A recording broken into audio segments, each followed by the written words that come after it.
將你以前所學全部拋棄，全部拋棄。學武功仲冇其他用途㗎。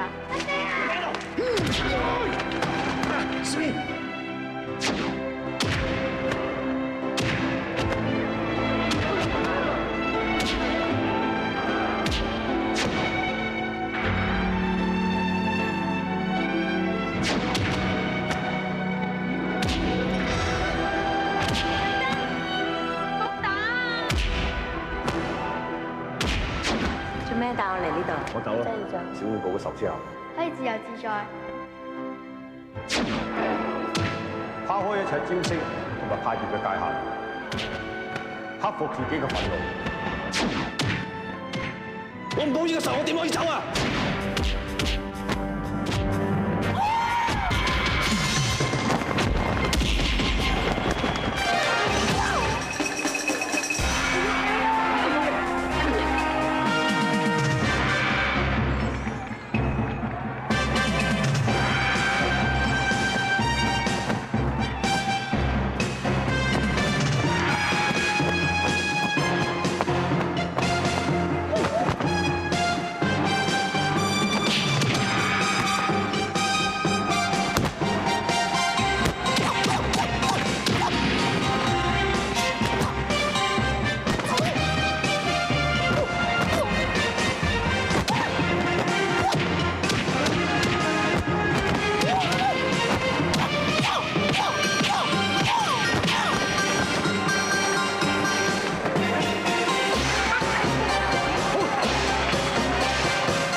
我講得冇錯嘛，我拗親頸都贏㗎喎，多謝你喎。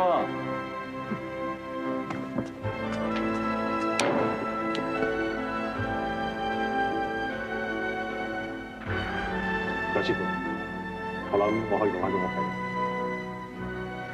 阿虎，原島服輸啊！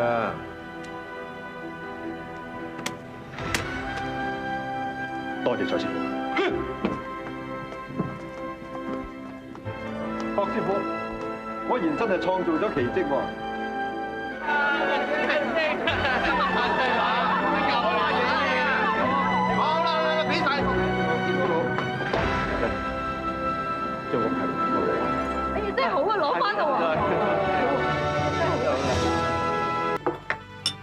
嗱，所謂經一事就長一智。經過今次呢件事之後，你哋學到啲乜嘢？講我知。師傅，我講先。我學到對人對事唔可以不分青紅皂白，講家短言，願望唔知底嘅。咁你幾個咧？師傅，我學識咧團結就係力量。我學識做人要堅強。我學識以德服眾。師傅，我學識佢哋學識嘅嘢。真係咩啊？陳星，咁你咧？師傅啊，我明白到意志唔可以俾人讓，信心就一定唔可以死。大師兄啊，經過今次嘅決戰咧，我覺得意志同信心固然重要，但係你嘅敵人嘅意志同信心咧，係未必比你低。我哋要用空靈之心，無形無法咁對付我哋敵人，等一切自然咁發展落去，你嘅身體四肢就會喺適當嘅時機反擊。唔知你講得好，有道理喎。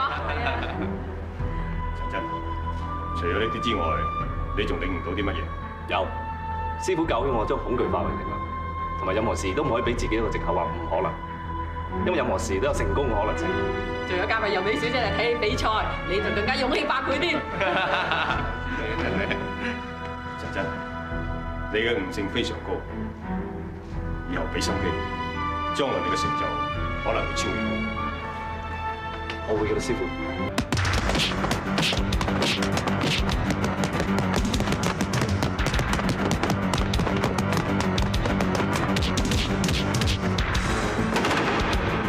大師，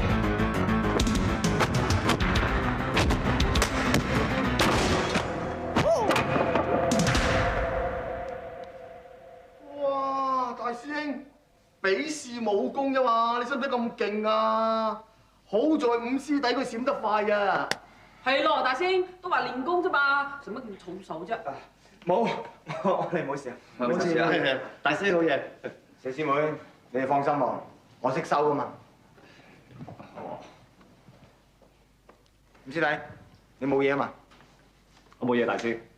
大師啲腳法真係勁。喂，五師弟，聽日就係你同大師兄比試武功爭代表咯喎！大師兄咁勁，你真係一啲都唔怕。其實我哋大家師兄弟切磋武功，勝敗好閒嘅啫。嗯，五師弟，你係得嘅，我睇好你啊！啊，大師兄，你有勁敵啦！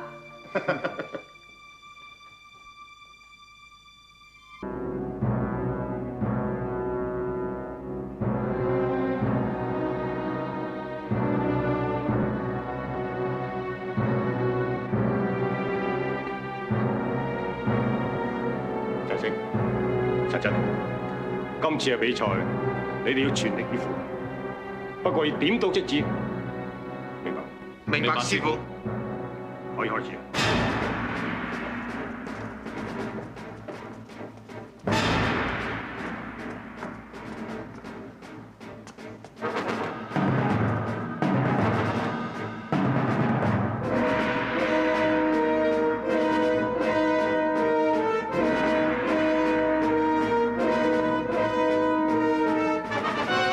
師弟，記住啦，我哋睇好你㗎。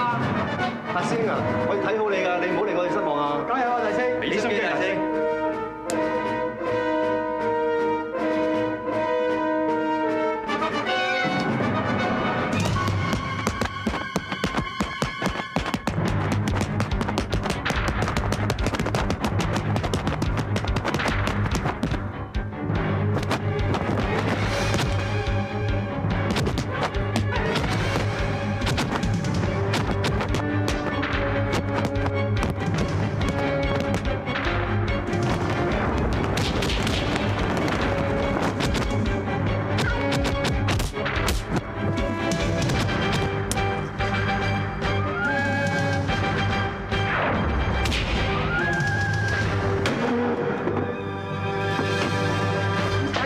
好啦好啦，而家勝負已分，陳星就由你代表精武門參加武術大賽。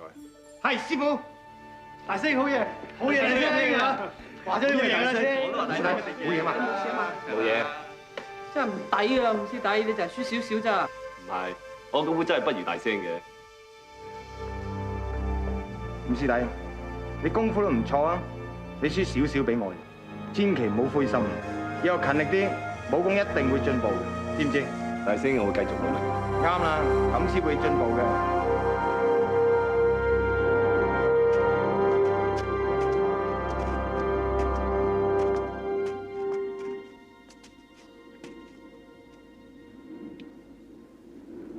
實真，你覺得點啊？我覺得好舒服啊！周圍嘅嘢都可以一望無際。冇錯。當我哋由高處望落去，對世間嘅事物就會改觀。你會發覺到好多嘢唔係你所睇到咁大，就等於武術觀摩大賽嘅代表資格咁。師傅，你睇得出啊？我睇得出你係有心讓振聲，不過我好高興，你終於明白到有容為大嘅道理。有容為大，所謂有容為大，即係能夠包含萬有，融洽共存，咁先係道之所至。其實武學同人生，我哋應該冇咁嘅觀念。不過我同人生都可以用呢種道理咯。黃河佢雖然經常暴發，好大威，所過之處一片蒼，但當佢流到入大海，一樣俾大海所容納。做人處事亦都一樣嘅。如果遇到咩困難阻礙，只要你懂得包容，咁一切嘅困境就自然會解開。懂得包容，就可以從一切事物當中學習，然後深入武學同做人處事方面。師傅，我明啦，能夠包容萬物，萬物就可以同自己融為一體。你悟性好強，師傅，你唔好讚我啦。難得你仲懂得謙虛之道。不過可惜，振聲就冇你咁踏實。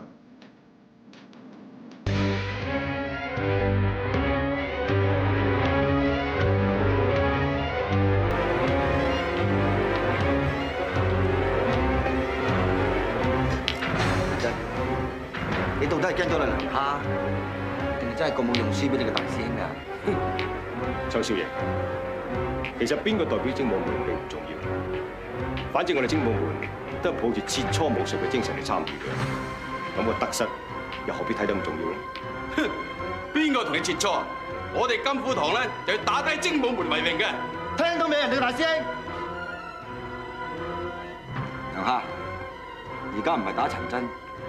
可以打得大力啲啦嘛！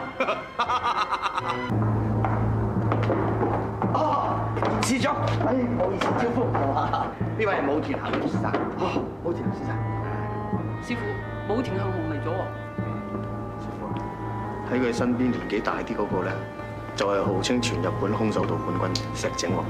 而家由譚家白鶴對南山虎爪。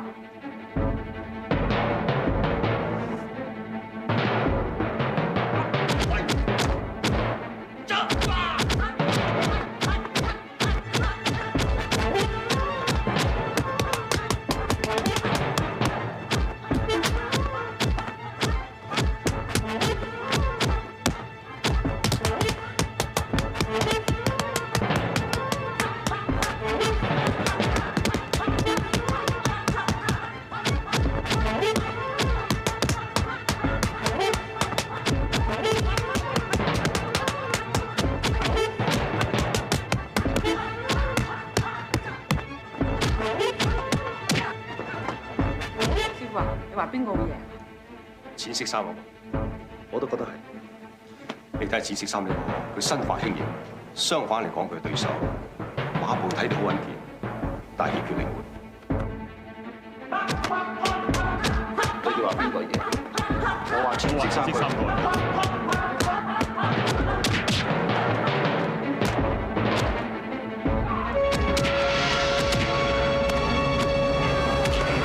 二手。今次譚家白鶴門勝，兩位細侄果然有眼光。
鐵橋小姐，我聽晚打決賽，你嚟唔嚟睇啊？老爺要我陪，我咪嚟咯。咁老爺唔要你陪，你就唔嚟啊？係。對於啲好勇鬥狠嘅男人，我非常反感。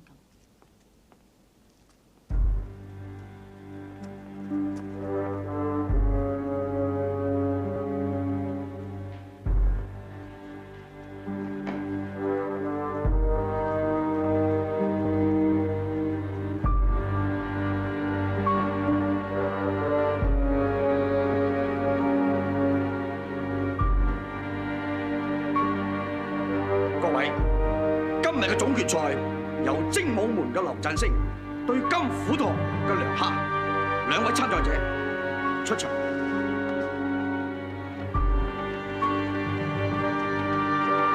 你用37招，我用36招，打贏所有對手，我贏緊你嘅。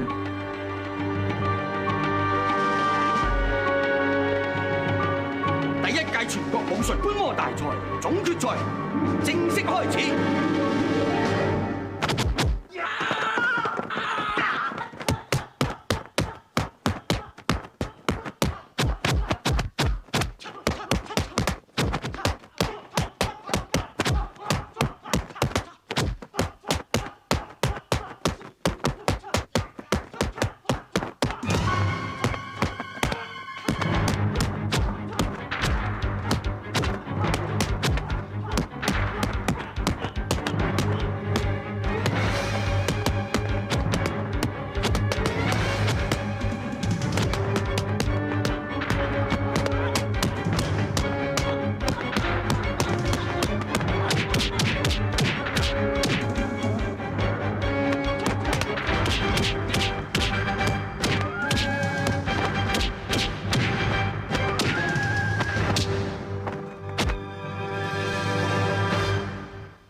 師傅，我贏咗，大聲，恭喜你！總算見識過中國嘅高手。西伯，我哋走。我而家宣布，第一屆全國武術觀摩大賽最後勝利者係精武門劉振聲成。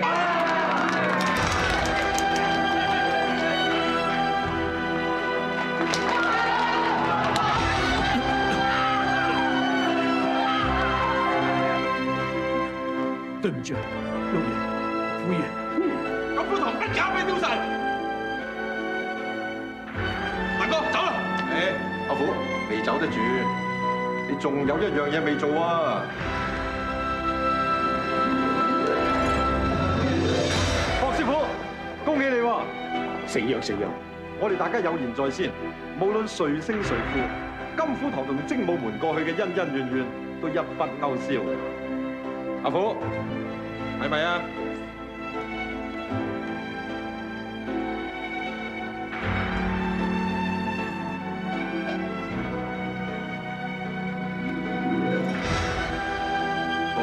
蔡師傅你海陸幫行，學校感激不盡。得啦，大哥，霍師傅，告辭咯。蔡老闆，多謝晒。